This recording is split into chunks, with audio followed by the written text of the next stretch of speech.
Hi viewers, welcome to super power பக்தி channel. நான் இந்திரா. இந்த வீடியோடைய கண்டென்ட் கந்த புராணம். இந்த பூலோகத்துல எத்தனையோ புண்ணிய ஸ்தலங்கள் இருந்தாலும் இறைவனுக்கு ரொம்ப பிடித்த ஸ்தலம் எதுனா தெற்குல இருக்கிற கம்பா நதி தீரத்துல இருக்கிற காஞ்சி க்ஷேத்திரம் தான். காஞ்சிபுரத்துல ஏது கம்பா நதின்னு கேட்காதீங்க. இப்போ அந்த நதி இல்லை. ஆனா புராண குறிப்புகள் என்ன சொல்லுதுன்னா, காஞ்சிபுரத்துல உள்ள ஏகாம்பரேஸ்வரர் கோவில்ல இருக்கிற சிவலிங்கம் பார்வதி தேவி தன் கைகளால பக்கத்துல ஓடிட்டு இருந்த கம்பா நதி கரையிலிருந்து கொண்டு வரப்பட்ட மணலால செய்யப்பட்டு பூஜிக்கப்பட்ட சிவலிங்கம்னு. அப்படிப்பட்ட புண்ணிய கஷேத்திரத்துக்கு ஒரு முறை பிரம்மனும் சரஸ்வதியும் எழுந்தருளி இறைவனை பூஜித்து மகிழ்ந்து அங்கேயே சில நாள் தங்கியிருக்காங்க. அந்த தங்கியிருந்த டைம்ல வந்த முனிவர்கள் அவரை தரிசித்து விட்டு அவரிடம் ஒரு கோரிக்கை வைத்தனர். என்னன்னா, பிரம்மனே, நாங்க இத்தனை நாள் வரைக்கும் இல்லற தர்மத்தை கரெக்டா அனுஷ்டித்து இல்லற வாழ்க்கையில இருந்தோம். இனிமே துறவரம் பூண்டு எம்பெருமானை குறித்து தவம் செய்ய எங்களுக்கு ஆசையா இருக்கு. எங்களுடைய எண்ணம் வெற்றி பெறுவதற்கு எந்தவித இடையூறும் இல்லாத இறைவனை குறித்து தவம் செய்ய ஒரு நல்ல இடத்தை காட்டுங்க அப்படின்னு கேக்குறாங்க. அதுக்கு பிரம்மன் என்ன செய்யறாருன்னா, பக்கத்துல இருக்கிற தர்பையை எடுத்து ஒரு சக்கரம் போல வளைச்சு ஒரு முடிச்சு போட்டுக்கிறாரு. அந்த சக்கரத்தை தரையில உருட்டி விடுறாரு. அப்புறம் முனிவர்களை பார்த்து சொல்றாரு, முனிவர்களே, இந்த சக்கரத்தை பின்தொடர்ந்து போங்க. இந்த சக்கரம் எங்க போய் விழுதோ அந்த இடம் தான் நீங்க தவம் செய்ய உகந்த இடம் அப்படின்னு சொல்றாரு. இதை கேட்ட முனிவர்களும் நான்முகனை வணங்கிவிட்டு விடை பெற்று கொண்டனர். அந்த சக்கரத்தை பின்தொடர்ந்து ஓடுறாங்க. அந்த சக்கரம் எங்க போகுதுன்னா இமாலய சாரலை போய் அடைந்து அங்க இருக்கிற ஒரு அடர்ந்த காட்டு பகுதியில போய் விழுது. அந்த இடம் எப்படி இருக்குன்னா ஓடைகளும் சிற்றாறுகளும் நிறைந்த இடமா இருக்கின்றது. பிரம்மன் சொன்ன மாதிரி இந்த சக்கரம் தவம் செய்ய ஒரு சூப்பரான இடத்தை காமிச்சிருக்குன்னு அவங்க ரொம்ப சந்தோஷப்பட்டு அங்கேயே அவங்க ஆசிரமங்கள்லாம் கட்டி தவம் செய்ய ஆரம்பிச்சாங்க. நைமி அப்படின்னா சக்கரம்னு பொருள். தர்பையாலான சக்கரம் உருண்டு வந்து விழுந்த இடம் ஆதலால் அது நைமிசாரண்யம் என பெயர் பெற்றது. இப்படிதான் நைமிசாரண்யத்துக்கு பெயர் வந்தது. நைமிசாரண்யத்துல ஆசிரம் போட்டு தவம் செய்து கொண்ட முனிவர்கள்லாம் ஒரு சமயம் என்ன பண்றாங்கன்னா, ஒரு நல்ல சிறந்த யாகத்தை நடத்த விரும்புறாங்க. அதுக்கு ஏற்பாடுகளும் செய்யறாங்க. அந்த யாகத்தை பார்க்க நாலா பக்கத்துலயும் இருந்து முனிவர்கள் நைமிசாரண்ய வனத்துக்கு சேர்றாங்க. அப்படி வந்த முனிவர்கள்ல புராணங்களை எடுத்து சொல்லும் ஒரு புகழ்பெற்ற முனிவர் இருந்தார். அவருக்கு பேர் சூத முனிவர். அந்த சூத முனிவரை பார்த்ததும் நைமிசாரண்ய முனிவர்களுக்கு ரொம்ப சந்தோஷமாயிருச்சு. அவரை கை கூப்பி நல்லா உபசரித்து அவர்கிட்ட ஒரு வேண்டுகோள் வைக்கிறாங்க. என்னன்னா, சுவாமி, சூரன் ஆவி குடித்து தேவர்களை சிறை மீட்ட சண்முகனுடைய அவதாரத்தை பற்றி எங்களுக்கு அறிய ஆசையாக உள்ளது. அதனை நீங்கள் விரிவாக எடுத்து சொல்லுங்கள் அப்படின்னு பிரார்த்தனை செய்யறாங்க. இந்த வேண்டுகோளை கேட்ட சூத முனிவரும் கந்த புராணத்தை பார்வதி தேவியுடைய அவதாரத்திலிருந்து தொடங்கி சொல்லலானார். தேவி பார்வதியின் அவதாரம். இந்திரன் முதலான தேவர்களும் முனிவர்களும் சித்தர்களும் வணங்கும் மலை திருக்கைலாய மலை. இந்த மலை நந்தி தேவனுடைய காவலுக்கு உட்பட்டது. இந்த திருக்கைலாய மலையில் ஒரு தங்கத்தாலான அழகிய ஆலயம் உண்டு. அந்த ஆலயம் நாலாபுறமும் தகதகன்னு பொன்னிறம் வீசிக்கொண்டு இருக்கும்.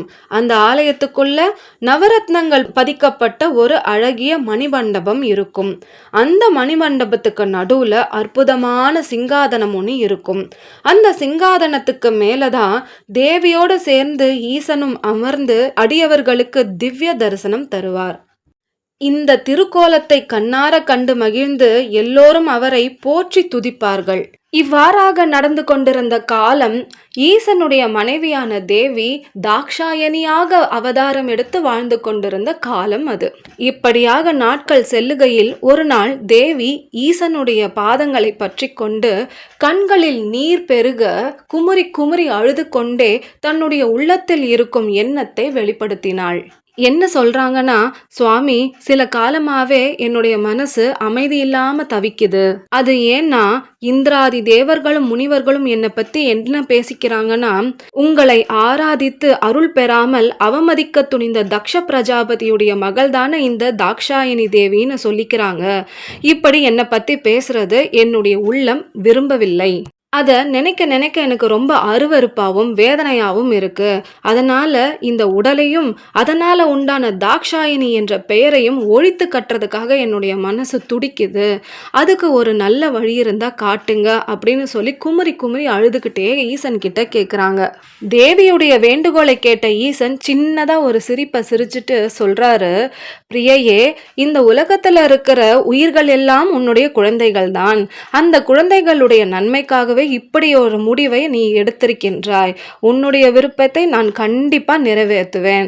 அதுக்கு ஒரு வழியும் சொல்றேன், அதை கேட்டுக்கோ. மலையரசன் ஆகிய ஹிமவான் பதுமத்தடாக கரையில என்னை நோக்கி தவம் செய்து வருகின்றான். அவனுடைய தவத்தின் குறிக்கோள் என்னன்னா, உன்னை அவனுடைய மகளாக அடைந்து எனக்கு திருமணம் செய்து கொடுத்து ஆனந்தப்பட வேண்டும் என்பதுதான் அவனுடைய கோரிக்கை. நானும் அவனுடைய கோரிக்கையை நிறைவேற்ற வேண்டும் என்று விருப்பம் கொண்டுள்ளேன். அதனால நீ என்ன செய்யறனா, அந்த மலையரசனுக்கே மகளாக அவதாரம் எடுத்து அவங்கிட்டயே வளர்ந்து வா. 5 வயசு வந்ததுமே நீ என்னை நோக்கி தவம் செய்ய ஆரம்பி.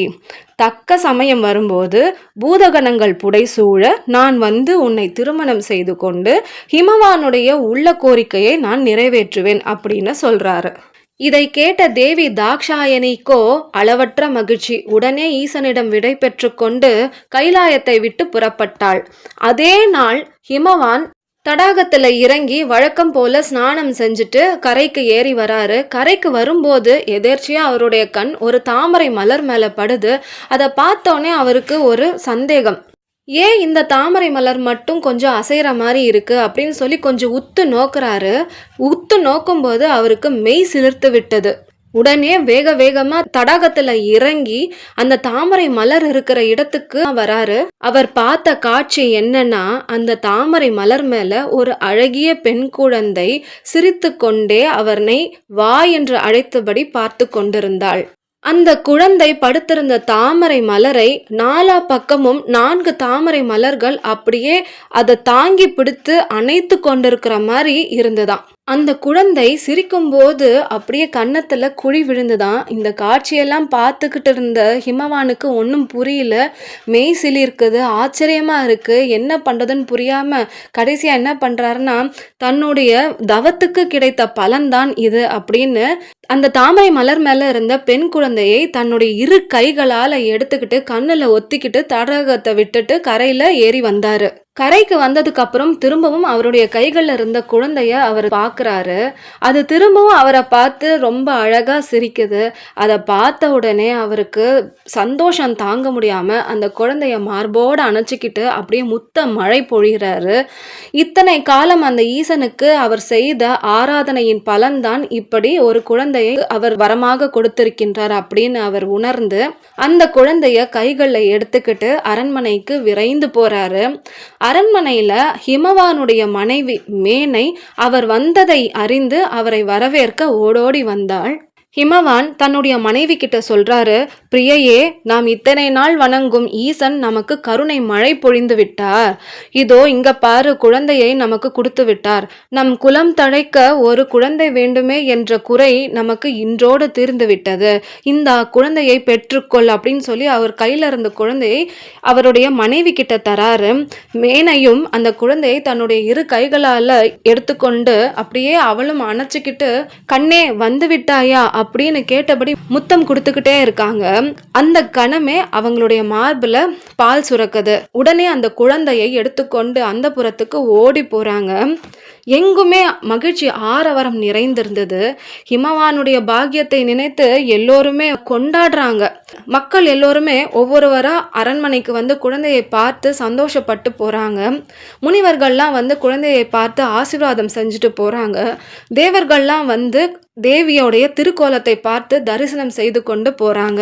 இப்படியாக தாக்ஷாயணி தேவி ஹிமவானுடைய மகளாக அவதாரம் செய்தார். மீண்டும் அடுத்த அத்தியாயத்தில் சந்திப்போம். இந்த வீடியோ உங்களுக்கு பிடிச்சிருந்தா லைக் பண்ணுங்க, ஷேர் பண்ணுங்க, சப்ஸ்கிரைப் பண்ணுங்க. தேங்க்யூ.